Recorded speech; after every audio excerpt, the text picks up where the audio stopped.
जो लड़ाई है ये किसी पार्टी विशेष की नहीं हो सकती है। ये आज देश के युवाओं के भविष्य की लड़ाई हो गई है। आज ये भारत देश में शिक्षा को बचाने की लड़ाई हो गई है।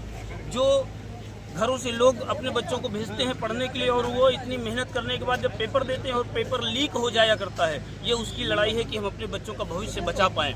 ये उस लड़ाई में पूरी तरह से हम सब साथ हैं, पूरे देश का युवा, पूरे देश के बुजुर्ग, और ये किसी पार्टी विशेष नहीं, ये हर घर, हर परिवार की लड़ाई है। जिन घरों के बच्चे शहरों में जाकर के पढ़ाई करते हैं और जाकर के मेहनत करते हैं और रिजल्ट आता है 0, क्योंकि सरकार का रवैया है, वो ये चाहते ही नहीं है कि वो पढ़ाई करे। वो चाहते हैं, ये तो वही सरकार है जो कांवर ढोने वालों के ऊपर फूल बरसाती है और शिक्षा का अधिकार मांगने वालों के ऊपर ये लाठियां बरसा रहे हैं। आप सब देख सकते हैं, आप लोगों ने देखा होगा। तो हम सिर्फ यही चाहते हैं कि सरकार से भी मैं चाहता हूं कि वो इतनी मूर्खता ना करे कि एक मंत्री को बचाने के चक्कर में सभी मंत्री उसके घर बैठ जाएं। ये ऐसा काम ना करे, ये मैं उसको आगाह करना चाहता हूं। पूरे देश का युवा, पूरा देश जग रहा है, देख रहा है कि ये सरकार क्या कर रही है। आने वाले चुनाव में इसका नुकसान उनको भरना पड़ेगा ही, लेकिन फिर भी हम तब तक लड़ाई जारी रखेंगे जब तक हमारे लोगों को न्याय नहीं मिल जाता। और एक एक लाठी का हिसाब एक एक वोट के हिसाब से दिया जाएगा आने वाले चुनाव में, ये याद रखिए सरकार। आपके पार्टी के अध्यक्ष चंद्रशेखर जी खुद अकेले संसद में गया धरना प्रदर्शन के, उसके बारे में आप क्या कहेंगे? मैं तो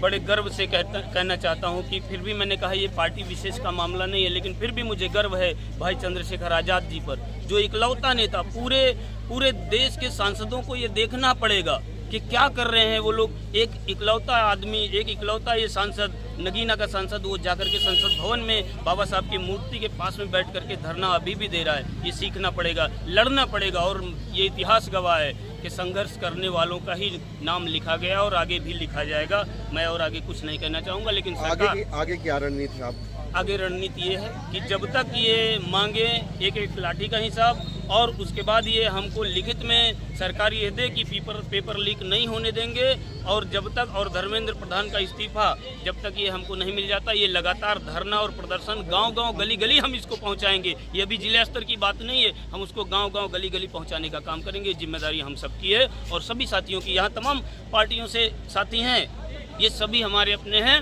और इन सब ने जब समाज की लड़ाई लड़ने के लिए सोची है तो हम सब इनके साथ हैं। ये राजनीतिक मुद्दा बाद में होगा, ये हमारे देश का मुद्दा है। हम देश के लिए आगे बढ़ रहे हैं और हम लड़ेंगे उसके लिए, चाहे कुछ भी होता है, हम आगे रहेंगे।